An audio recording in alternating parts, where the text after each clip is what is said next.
The most important type of learning is the learning you do outside of your formal education. The only problem? There's not just some type of guidebook that exists that shows you how to educate yourself. But the revolutionary scientist Nikola Tesla left us some clues. In this video, we're going to examine Tesla's learning habits, distill 3 key principles from them, and I'll show you how I've used these principles not only to teach and train countless students at virtually all levels, but also how you can use these to become an innovator and a disruptor in your field. Starting with the first principle, strategic boredom.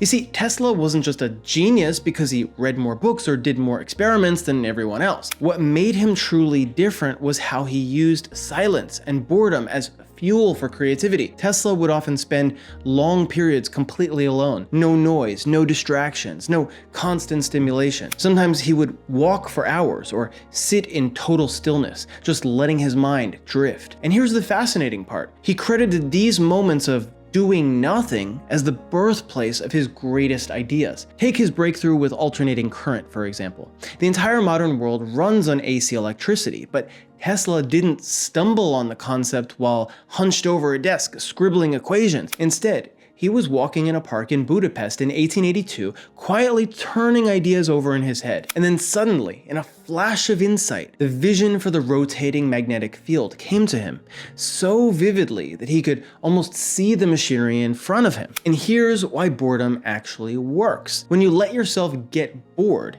your brain shifts into what neuroscientists call the default mode network. It's basically your mind's background processing system. It takes all the information you've been reading, studying, and working on and starts making unexpected connections. But today, most people never let this network switch on, because the second they feel a flicker of boredom, they grab their phone, scroll through feeds, or flood their brain with new noise. Tesla, on the other hand, embraced that boredom. He gave his brain space to connect the dots in ways no textbook or classroom ever could. But then, how should you implement this for yourself? Well, as the name of this principle implies, you can use this strategically. Whenever I've taught students, whether that's one-on-one or in a classroom setting, I've typically given students either a 5 or 15-minute break halfway through the class, depending on the format. Now, breaks are important in themselves, but even more important are specifically boring breaks. Because of this, I've typically made it a rule that students cannot use their phones during breaks, because even though it might feel like a break, your brain is still working hard and completely blocking the activation of the default mode network. And research confirms just how powerful this is. Simply taking a 15-minute break and doing nothing and making it a regular habit forces you to become more creative, more thoughtful, and better at what's called metacognition, which is the ability to think about your own thinking. One way you can implement this for yourself is by doing the following. Replace just one of your daily micro distractions with a boredom window. For example, instead of pulling out your phone the second you're waiting in line, sitting on the subway, or walking your dog, deliberately leave that time open. Don't listen to music, don't scroll, don't even try to be productive.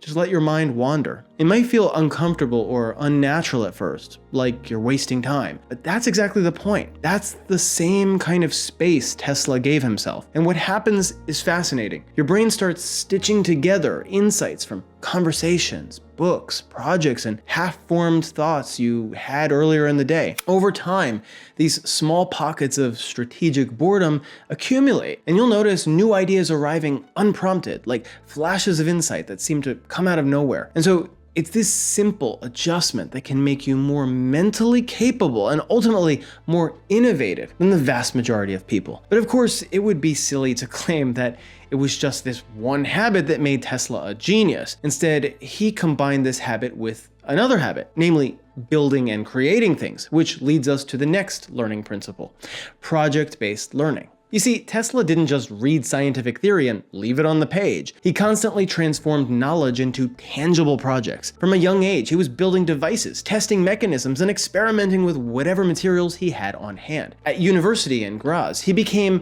obsessed with improving the design of the Graham dynamo, sketching variations in his notebooks, and imagining how to reduce wasted energy. And when he emigrated to America, he didn't show up with just abstract ideas. He showed up with working prototypes and designs he had tested and refined through hands-on work. One of the best examples is his work on wireless energy. While most scientists of his day were debating whether wireless transmission was even possible, Tesla built an entire experimental station at Colorado Springs, constructing massive coils and towers to actually test his theories. He wasn't just thinking about the idea of wireless power. He was literally engineering the devices, running experiments, and learning directly from the failures and unexpected results. And here's why project-based learning works so well. When you build something, you're forced to integrate theory with practice. You have to take abstract concepts, translate them into real-world steps, and problem solve in ways no textbook could prepare you for. Modern neuroscience backs this up. Doing projects creates deeper memory traces because you're engaging multiple parts of the brain, not just the analytical centers,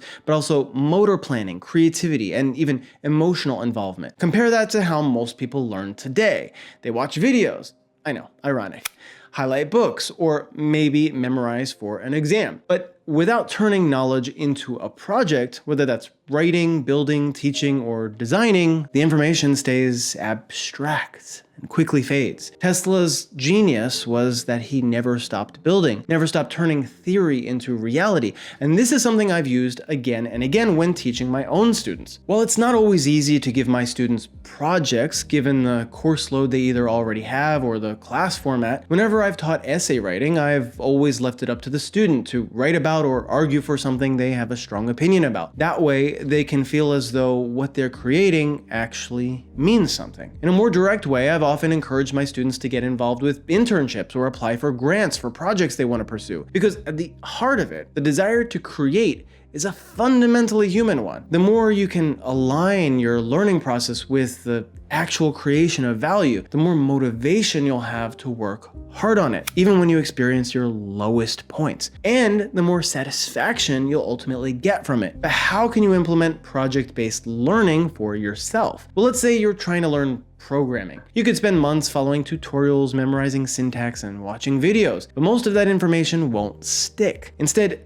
pick a project you actually care about. Maybe it's building a simple website for a friend's business, automating a boring spreadsheet at work, or even creating a game for fun. Suddenly, every piece of theory you learn has an immediate purpose, and you'll find yourself retaining it far more deeply because you're solving real problems, making real mistakes, and learning from those mistakes. But often, physically practicing something is either not enough in itself or simply not even possible given certain practical constraints. But that's where, once again, Tesla's life is instructive in offering us our final principle, visualization as simulation. Tesla was famous, almost infamous, for his ability to run entire experiments in his imagination before ever touching a tool. He claimed he could design a machine, mentally assemble it, and then run it in his mind for weeks or months at a time. And here's the crazy part. He said he could even spot flaws in the design this way, adjusting parts in his imagination until the idea was perfected. One of the most striking examples of this is his invention of the induction motor. Instead of sketching countless diagrams or building prototype after prototype like most engineers, Tesla said he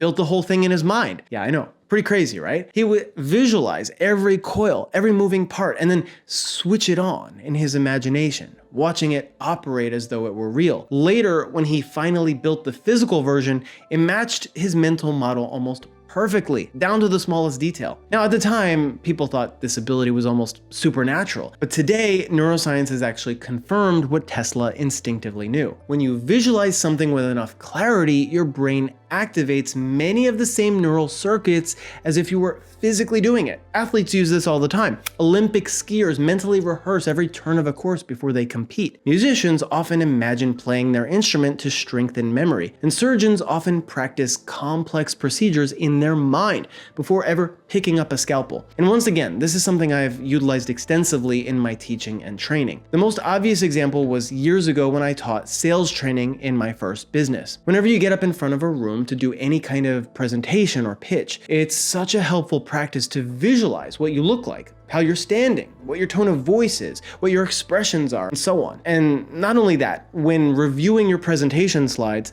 mentally rehearsing the kinds of anecdotes you'll share helps the entire presentation run effectively. And this helped tremendously when I was training reps for one-on-one sales appointments too. In fact, if you ever do anything face-to-face, I've seen visualization be extremely helpful. Practice how you'll introduce yourself, anticipate objections and how you'll reply to them. Even visualize what the positive outcome you're looking to achieve will actually look like in your mind. But more specifically, how can you implement this for yourself? Here's the key. Don't just passively read or watch when you're learning something new. After you study a concept, stop and mentally rehearse it. If you're learning math, picture yourself solving a problem step by step, actually seeing the numbers in your mind. If you're learning programming, imagine typing the code, seeing the functions execute, and troubleshooting errors. If you're practicing public speaking, picture yourself on stage, hear your own voice in your head, feel the nerves in your body, and imagine yourself pushing through them. This principle turns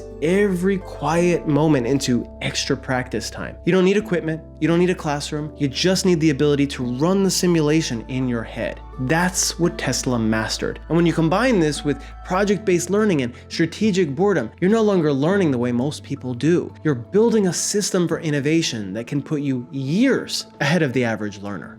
If you want to keep leveling up your critical thinking to make a massive impact not only on your own life, but also on the lives of countless others, then be sure to watch this next video.